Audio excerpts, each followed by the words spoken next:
Hello friends! If you're new to my channel, welcome and thank you for stopping by. If you are a fan or a subscriber, welcome back and thank you for the patronage.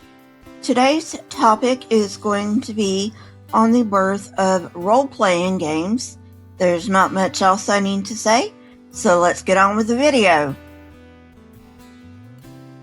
Some of you may be wondering why I'm even bothering to do an episode on the history and birth of role-playing games.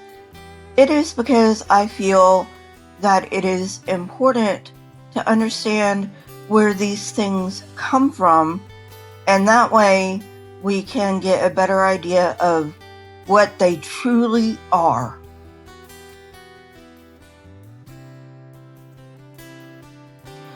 Gary Gygax and Dave Arneson defined the genre of role-playing games with a wildly successful Dungeons & Dragons.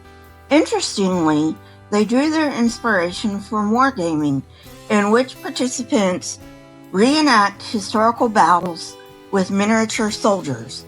This type of gaming developed in the 19th century to train the Prussian military. D&D combines two ways of thinking about the world.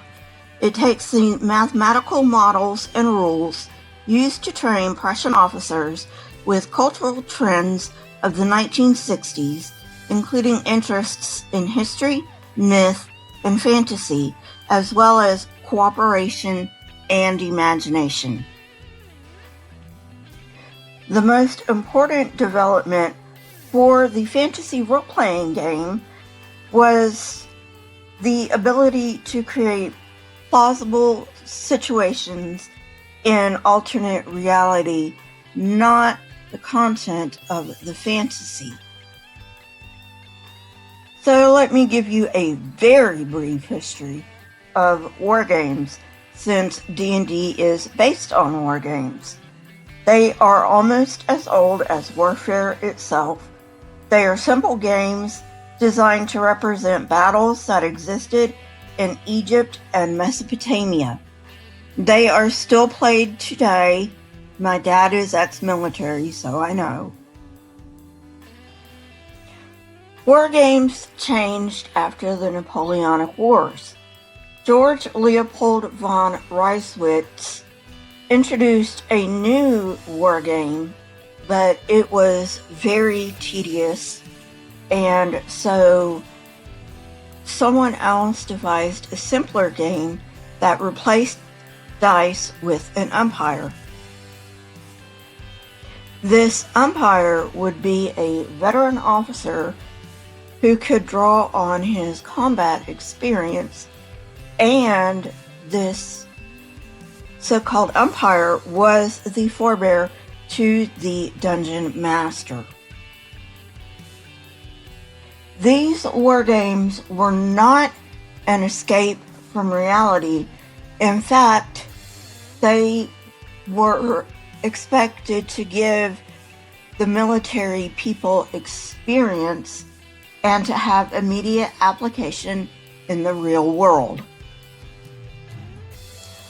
The earliest transition from wargaming to role-playing came in the form of a fantasy club founded by Frederick Helton in 1941. The club was organized around a fantasy world called Atzor. Each member created a character who ruled the nations of Atzor.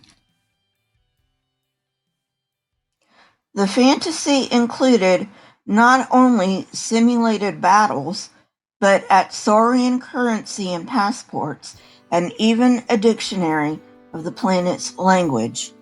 Commercially successful wargames started in the 1950s. The definitive transition came in 1968 when Dave Wesley invented Bronstein. He disliked the competitive nature of wargames, along with the fact that the games lasted for hours and only accommodated 2 players at a time.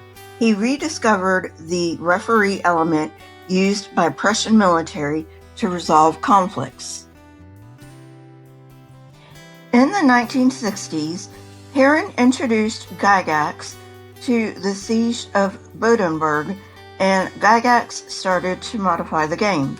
In addition to expanding the rules, a second addition to the game, they called Chainmail, featured fantasy elements pulled from science fiction, particularly Tolkien's Lord of the Rings.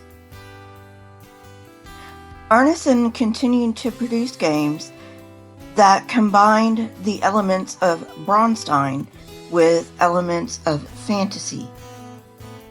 His most successful game was that of Blackmore.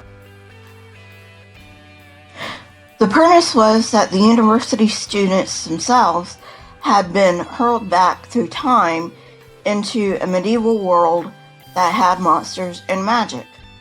They did not play the roles of historical personas as in Bronstein, rather they played university students in a fantasy world. In 1972, Arneson attended a Gen Con convention in which he ran his Castle Blackmore scenario. Gygax was intrigued, and from then on they began collaboration. There was no way to win this fantasy game, as the objective was the continual development of the characters themselves. Gygax eventually settled on the name of Dungeons and Dragons for this fantasy game. Well, friends, that's it for today. That was a very brief history of role-playing games. I did not include all of the history of role-playing games. I just hit the highlights.